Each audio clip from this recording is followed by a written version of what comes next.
kembali di kelas fisika. Kita akan memasuki pertemuan ketiga. Kita akan membahas tentang kakas dan gerak. Nah, kakas ya mungkin sebelumnya kita terbiasa menggunakan istilah gaya. Sebenarnya gaya boleh-boleh aja, tapi kadang bisa jadi rancu ya. Karena ada juga gaya itu misalnya lifestyle, itu stylish itu gaya hidup. Nah, tetapi yang dimaksud gaya di dalam fisika itu terjemahan dari force ya. Maka biasa simbolnya F ya.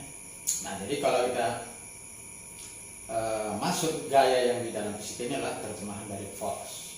Nah, itu sudah ada bahasa Indonesia standarnya, yaitu istilah kakas ya. Nah, kita tahu bahwa ada hubungan antara gerak dan kakas. Nanti di pertemuan berikutnya akan kita tunjukkan bahwa kakas itu membuat terjadinya perubahan gerak ya. Nah, kalau kita berbicara tentang gerak, itu adalah bagian dari mekanika ya. Kemudian mekanika itu dibagi dua lagi. Ada namanya kinematika dan nanti satu lagi adalah dinamika.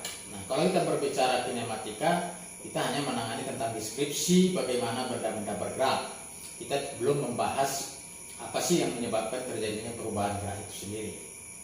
Nah, biasanya deskripsi gerak benda selalu diberikan relatif terhadap kerangka acuan tertentu ya.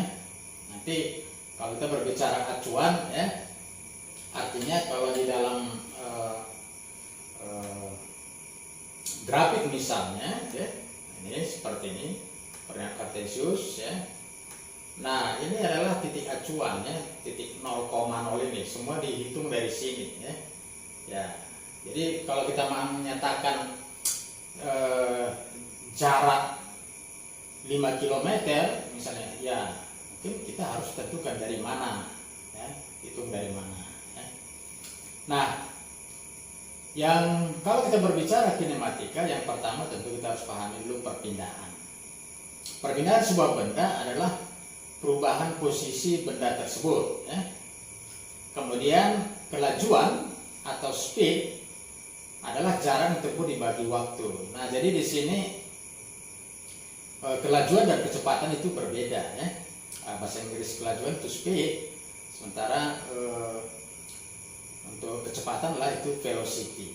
Nah, kita perhatikan yang dua ini, bahwa akan kita lihat nanti bahwa kalau kita berbicara kelajuan, kita tidak mau tahu arah geraknya.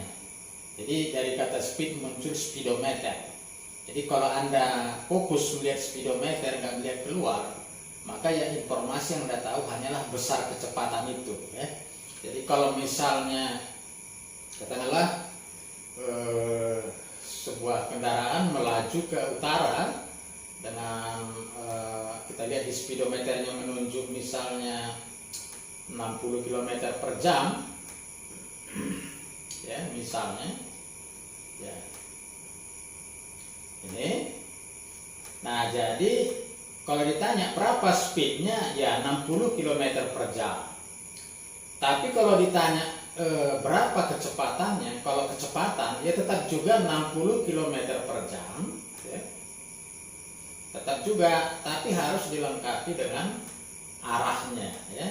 Ya, jadi itu yang membedakan ya. Nah, jadi kalau di kelajuan ya kita tidak mau tahu arahnya, itu besar kecepatan. Tapi kalau kecepatan mestinya ada arahnya ya, arah ke utara misalnya. Ke utara misalnya ya. Nah, jadi kalau kita lihat, jadi ini kelajuan ini adalah besaran skalar ya. Sementara kecepatan termasuk besaran vektor, jadi ada arahnya. Coba kita perhatikan ini ya. Tadi katakan perpindahan itu adalah perubahan posisi ya. Nah, jadi kalau ini benda bergerak, katakanlah ini posisi 0 ya. Nah, ini posisi 0 bergerak ya, terus ya maaf yang ini ya, jadi dari sini bergerak terus, nah jadi bukan maksudnya ke sini, berbalik arah lagi ya, berbalik arah lagi ya. Jadi sekali lagi ini bergerak ke kanan, balik lagi sampai di titik ini. Maka kalau ditanya perpindahan, lihat ya, posisi awal tadi 0, katakanlah 0 meter, posisi airnya 50. Maka perpindahannya 50 kurang 0. Ya, 50 meter. Beda kalau ditanya jarak yang ditempuh, ya berapa lintasannya. Jadi dari sini ke sini dia sudah 100. Tambah lagi 50. Jadi yang jarak yang ditempuhnya memang 150 meter. Tapi kalau ditanya perpindahannya, ya hanya 50 meter. Ya. Atau misalnya seperti ini ya.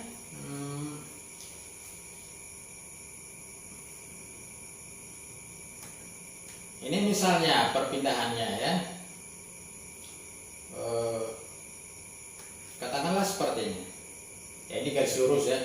Jadi dari sini dia menuju ke sini ya. Nah, berarti posisi akhirnya 0 ya. Posisi awalnya 50. Nah, ingat bahwa perpindahan itu delta X ya. Kalau dipakai istilah delta berarti selalu akhir kurang awal ya. Jadi berarti perpindahannya yaitu delta X-nya ya sama dengan posisi akhir ini 0 ya, dikurang posisi awal ya. Ya. Jadi sama dengan min 50 meter. Min 50 meter. Nah, tetapi Anda ingat waktu kita belajar besaran, ingat ya, perpindahan ini suatu besaran vektor. Kalau di dalam besaran vektor seperti perpindahan ini, tanda negatif bukan maksudnya negatif 50 bukan maksudnya 50 di bawah 0. Ini hanya untuk membedakan kalau yang gerak ke kanan tadi positif, dia geraknya ke kiri jadi bertanda negatif. Jadi positif negatif di sini hanya membedakan arah ya, arah perpindahan itu sendiri. Baik, istilah kecepatan sesaat nanti ini ya, dia turunan pertama dari perpindahan terhadap waktu. Percepatan rata-rata ini, sementara percepatan sesaat adalah turunan kecepatan terhadap waktu. Nah, satuan-satuan kalau menggunakan dalam SI tentu perpindahannya meter, kecepatan atau kelajuan meter per sekon, percepatan adalah meter per sekon kuadrat. Bisa kita dapatkan dari rumusnya. Jadi seperti ini, meter per sekon bagi sekon lagi, hasilnya meter per sekon kuadrat. Nah, tentu di SMU Anda sudah dapat ya untuk kinematika dalam satu dimensi, misalnya rumus-rumus gerak lurus beraturan ya. Jadi kita tidak membahas lagi semua di sini pembagian gerak ya. Kalau lintasannya lurus disebut gerak lurus. Kemudian ada lagi gerak lurus beraturan, gerak lurus berubah beraturan ya. Kalau gerak lurus beraturan berarti kecepatan konstan. Kalau gerak lurus berubah beraturan berarti percepatannya konstan, ada ya. Dan ini kita tidak ulang lagi. Nah, benda-benda yang bergerak secara vertikal dekat permukaan bumi, apakah jatuh atau dilempar ke atas atau ke bawah, itu bergerak dengan percepatan konstan yang disebabkan oleh gravitasi dan mengarah ke bawah. Ya, maksudnya karena gaya gravitasi hanya ke pusat bumi ya, ke bawah. Itu dengan catatan jika hambatan udara diabaikan ya. Ya. Jadi jangan nanti Anda bingung kalau Anda jatuhkan di udara seperti ini kelereng dengan bulu ayam ya, dari ketinggian yang sama. Nah, padahal kita disebut di sini G-nya semua mengalami percepatan 9,8 ya, nanti dalam prakteknya pasti kelereng yang duluan jatuh ya. Nah, pertanyaan saya kenapa kelereng duluan jatuh daripada bulu ayam? Nanti silakan bisa dikomentari ya. Kemudian ada istilah gerak jatuh bebas, yaitu gerak jatuh dengan kecepatan awal sama dengan 0. Ini ada soal-soal yang boleh untuk dicoba dulu, tetapi nanti kalau masih kebingungan akan kita diskusikan. Kemudian Kalau kita masuk kinematika dalam 2 dimensi, ya mau tak mau kita bahas dulu sedikit tentang vektor ya. Kalau tadi 1 dimensi, ibaratnya kalau kita membuat grafik menentukan posisi benda hanya menggunakan 1 sumbu. Kalau 2 dimensi, ya harus menggunakan 2 sumbu seperti itu ya. Jadi dengan koordinat x, y misalnya. Nah, di awal problem sudah kita bedakan ya secara matematis bahwa besaran dibagi 2, itu besaran skala dan besaran vektor. Kalau besaran vektor mau tak mau ada arahnya. Nah, biasanya ditunjukkan dengan arah tanda panah ini ya. Nah, ini penjumlahan vektor ya. Jadi kalau A ditambah B ya, ini A ditambah B hasilnya C. Tentu bisa juga menggunakan metode jajaran kejam ya. Kalau metode jajaran kejam ya, jadi B-nya pindahkan dulu ke sini ya, kemudian mainkan jajaran kejam diperoleh C ya. Jadi artinya mungkin lebih biasa seperti ini ya. Nah, kalau ini A misalnya, ini B ya, ini vektor B ya. Dan tanda vektor kadang ditulis garis di atas atau tanda panah di atas, ada huruf tebal ya, biasanya akan disebutkan di keterangannya ya. Jadi ini misalnya vektor A kalau di sudut apit ya. Nah, kalau metode jajaran genjang tentu ini ya, kita gambarkan di sini sama dan sejajar dengan A. Kemudian dari ujung A kita gambarkan garis sama dan sejajar B ya. Nah, kita hubungkan ya. Inilah vektor A tambah B ya. A tambah B ya. Disebut juga resultan vektor ya. Nah, penjumlahan vektor berlaku sifat komutatif ya. Jadi vektor A tambah vektor B sama saja vektor B ditambah vektor A ya. Juga berlaku sifat asosiatif ya. Ya, apa itu min B vektor misalnya? Min B vektor itu adalah vektor yang sama besarnya dengan B, atau bisa dikatakan sama panjangnya tapi arahnya yang berlawanan ya. Jadi seperti ini ya. Kalau ini vektor B, maka min B sama panjang tapi berlawanan arah ya. Komponen vektor ya. Ya, jadi kalau misalnya ini ya, jadi ini misalnya suatu vektor ya, ini vektor V misalnya ya, kita tarik proyeksinya ke sumbu X, maka ini disebut komponen vektor V pada sumbu X ya. Ya, sama saya gambar cuma supaya lebih jelas saja ya. Ini X, ini Y.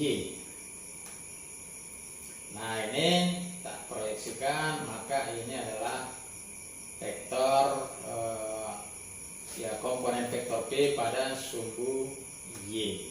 Nah, itu maksudnya ya. Nah, kalau ini theta misalnya, maka panjangnya ini adalah Px cos theta. Kalau pakai A ya A kan gitu ya. Nah, kemudian ya yang ini tentu panjangnya V sin theta seperti itu ya. Nah, ini rumus-rumus untuk vektor ya. Kemudian ada juga istilah vektor satuan. Vektor satuan adalah suatu vektor yang besarnya satu satuan ya. Nah, kalau menggunakan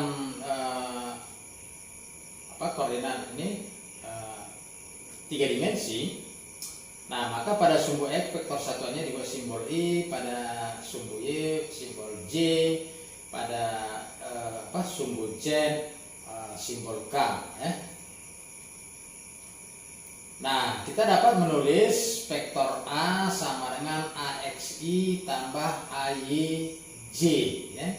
Nah, itu tadi vektor satuan, J itu untuk sumbu X, ini vektor satuan untuk sumbu Y ya. Ya, jadi kalau ini misalnya ini ya, kalau misalnya seperti ini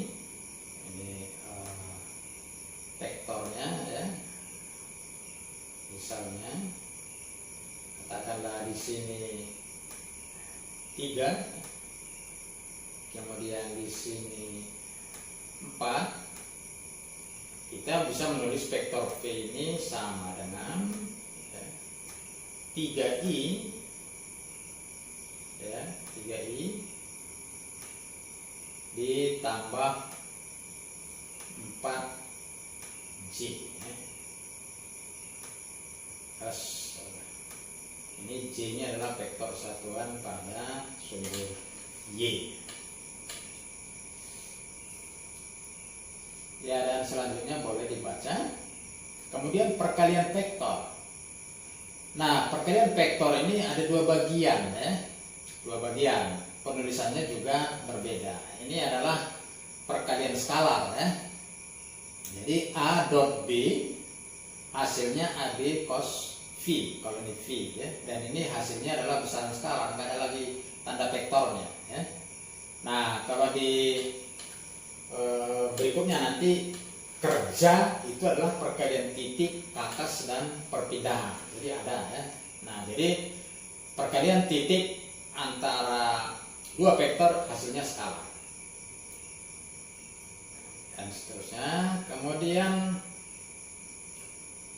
ya, ini masih perkalian skalar, ya. Sekarang ini ada tinggalan. Ya, ini ada salah posisi, ya. Sekarang kita melihat perkalian vektor, atau perkalian silang. Jadi vektor A kali B ini perkalian vektor namanya, atau perkalian silang. Hasilnya katakanlah C vektor. Jadi kita lihat perkalian vektor antar dua vektor hasilnya vektor juga, ya. Nah, tapi kalau mau tahu besar C-nya, besarnya, ya, tanpa arah itu A, B, C, V, ya. Nah, lanjutannya ke sini. Jadi arah vektor C itu tegak lurus bidang yang berisi vektor A dan B. Ini dikenal sebagai hukum tangan kanan, ya. Tangan kanan, atau bisa juga aturan Schrödinger, ya. Kalau Schrödinger putar kanan maju, putar kiri mundur, ya. Kalau mau menulis dalam vektor satuan seperti ini, ya. Kemudian ini latihan soal, silakan dibaca, ya. Nah, contoh gerak 2 dimensi itu adalah gerak proyektil, ya, gerak peluru, ya. Jadi gerak proyektil ini adalah di mana sebuah benda bergerak dalam 2 dimensi, ya, yaitu yang dipengaruhi oleh gravitasi bumi, ya, dan lintasannya berbentuk parabola, ya. Ini, ya, itu contoh. Nah, kalau untuk mau membahas ini kita bisa anggap bahwa gerak 2 dimensi ini adalah perpaduan 2 gerak, di mana pada sumbu X itu kelajuannya konstan, ya. Kemudian pada sumbu Y kelajuannya berubah karena ada percepatan G, ya. Nah, ini rumus-rumus gerak proyektil, ya.